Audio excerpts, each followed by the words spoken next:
Today we're going to do some examples of mapping problems, mainly to illustrate how to sort through the data in order to have them make sense before you even do the calculations. Okay, so here's my little puzzle map from last time. It's a little artificial because the map units are quite short, they're in even numbers, and they all fit together perfectly without any lack of additivity. But the idea is just to make like a little jigsaw puzzle, piece it together so all the numbers make sense. So for example, A to B on our data list is 6 map units apart. So I just drew a little line and made a line between A and B and said, okay, that's 6 map units. So then, having done that, I've started my map. I could have put it in the other direction, it doesn't matter. But I'm going to look back at the data and try to place another gene relative to those. So the first thing I look for is A to C, and that's 13 map units from those two genes. And the question here is whether I place it to the right of A over here or to the left of A. It could be either way. So we're going to use the B information to decide which. In the case of to the right, B is going to be relatively close to C, but if it's off to the left, B will be relatively further away. Oh, interesting.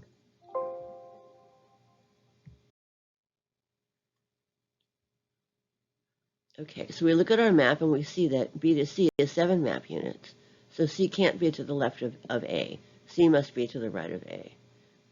And I've drawn that into here. So the A to C distance, placing it way to the left, is not consistent with the B to C data. So we continue along the same line, trying to figure out where we fit in D. Well, D is 2 map units from A, and it could be in the direction of B, or it could be away from the direction of B. So now I look at my data again, and I find out that B to D is 4 map units. So that means that the D to B distance puts that on the right side of A, not on the left, because it would be 8 map units if it were on the left. So just by piecing the small pieces together, we can fit together a total map that's consistent with all the information. Okay, so here's the pieces all fit together. A to C is 13, A to B is 6, B to C is 7, D to B is 4, etc. So that puts together our own little puzzle map. Okay, so we're going to get practice in identifying reciprocals in progeny and trying to figure out which crossover goes where. So instead of just looking directly for the reciprocals in the pile of data, we're going to start with the parentals and show which kinds of crossing over is going to give what progeny, and then go back to the data to figure out how many of those there are. Okay, so here's our example. We have big A, little b, big C, little a, big B, little c. And we're given the data for all the progeny. So we're going to start with the parental and then work from there. Okay, so if we start with this parental, we can see that what the parentals are, which is big A, little b, big C, and little a, big B, little c. And there are 350 of those and also 341. So that identifies parentals. The crossover types we have to start with is between A and B. Those single crossovers between A and B give us big A, big B, little c, little a, little b, big C. So we know that those are crossovers between A and B. So now we can go back to our pile of numbers and find out that those are 54 and 49 respectively.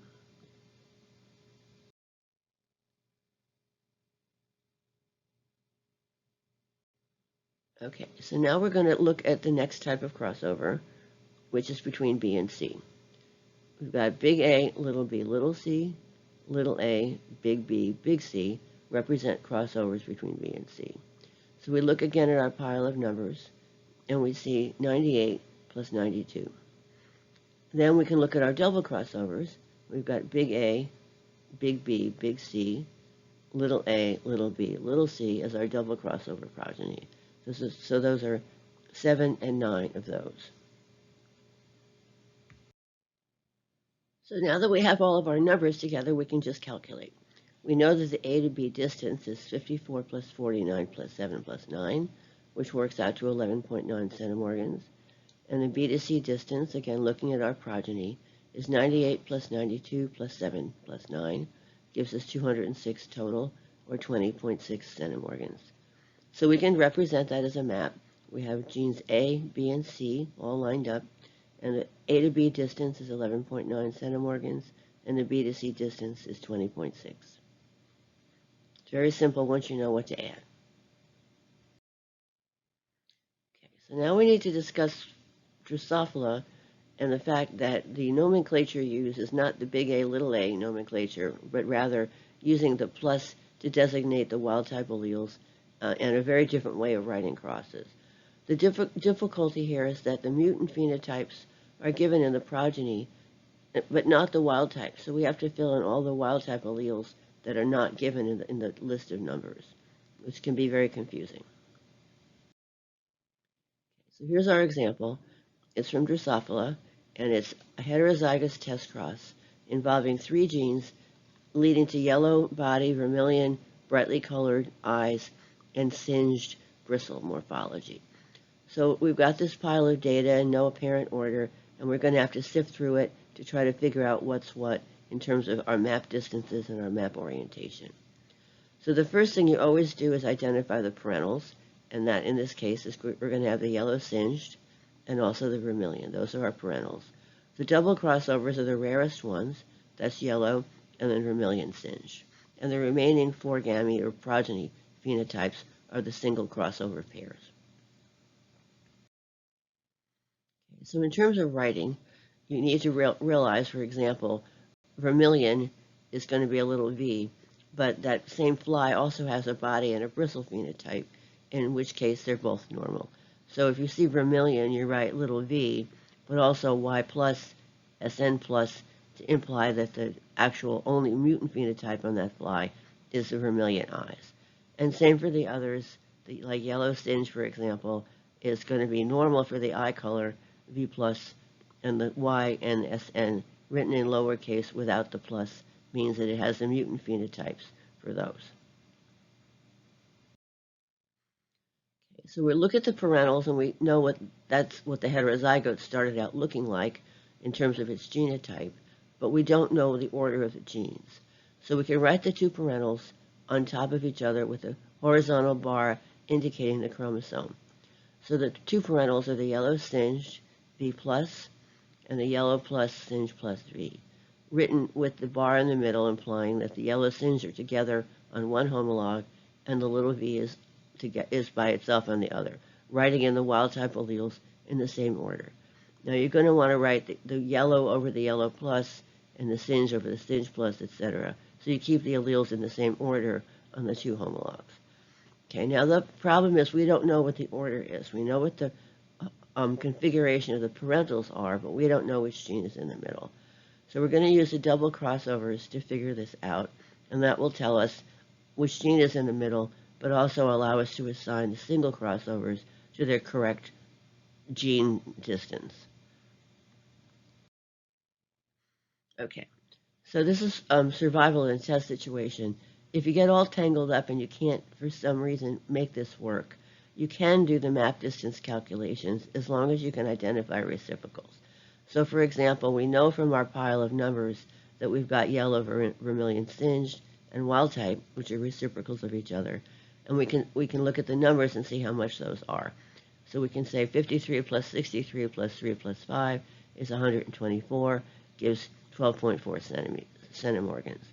Same with the other pair. You can identify the reciprocal numbers and add in the double crossovers, and you can calculate the other map distance.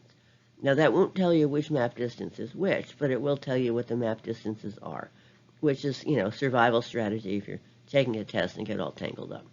But we're not going to do that this way right now. We're going to do it more systematically to try to figure out which distance is which, and then do the calculations accordingly after the fact. Okay, so here's our pile of data again, and we're going to look at our parentals and our double crossovers. All right, so we're going to write, there are 3 possible gene orders given the parentals that we know. And in terms of what matters and what doesn't, which line is written on top doesn't matter, and if it's written left to right versus right to left also doesn't matter. What matters is what gene is there in the middle between the other two. So if you calculate a map, you might have a map, but it might be the mirror image of the map, and that's still the same. What matters is really what gene is in the middle, and to get the gene-to-gene map frequencies, map units done correctly. Okay, so we've got three possibilities here. We wrote out this original yellow singe V plus, yellow plus singe plus V as the original. Those are the parentals for sure. We know what the arrangement is with yellow singe on one homolog and vermilion on the other, but we don't know which gene is in the middle, and that's what we have to figure out. So we're going to write these in all three possible orders by sliding alleles sliding them along the chromosome, not flipping them from one to the other. So to get from singed in the middle to vermilion in the middle, I'm just going to switch the vermilion and the singed, put the vermilion in the middle, and singe on the outside. So that's the second possibility. The third possibility is to have yellow in the middle, and we do the same thing. We just slide them along, put the yellow and the yellow plus in the middle, and put the singe and the V plus on the outside. So those are the three possibilities. But what's key here is that looking at the double crossovers, the one that matches the double crossovers is going to give us the real order. So the idea is if this is if the one on the left is the correct order, then we can say what the double crossovers are going to be and just look to see if that matches the double crossovers that we actually see. So here we're writing what the double crossovers would be the yellow singe plus vermilion plus, and also the yellow plus singe vermilion.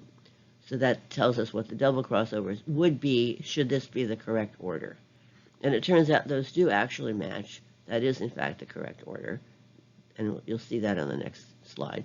The other ones do not match. This one is yellow vermilion singed. Y plus V plus S plus would be its double crossovers, right? But it turns out that does not match the double crossovers we see. And the third one is singed, yellow plus V plus, and singe plus yellow V. So that gives us the last possible group of double crossovers. So we take each one, predict what the double crossovers will be, and then go and look at the actual double crossovers and see which one works.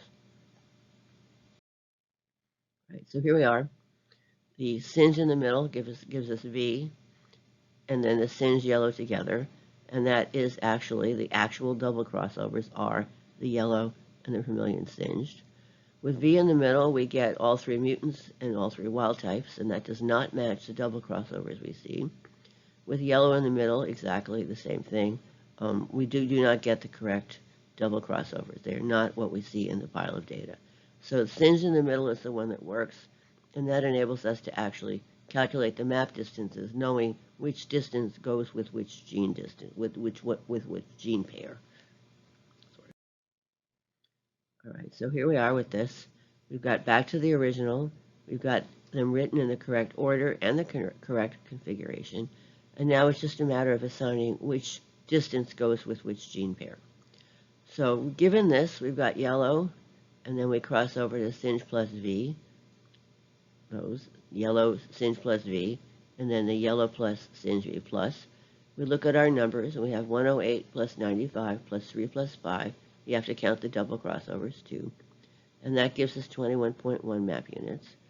Crossovers between singe and vermilion are going to be yellow, singe, and vermilion, all three mutant. Reciprocal being all three wild type. And those, if we look at them, are 53 plus 63 plus 3 plus 5 is going to give us 12.4 map units. So once we've got this figured out, then we can just do the calculation with what we know to be the reciprocals to put them in the correct place relative to the map. All right. You can do this by inspection, by comparing, looking at the double crossovers and looking at the parentals. Okay, this is sometimes a little hard to see, but sometimes it just jumps right out at you. So the double crossovers here are yellow, singe plus vermilion, and yellow plus singe vermilion.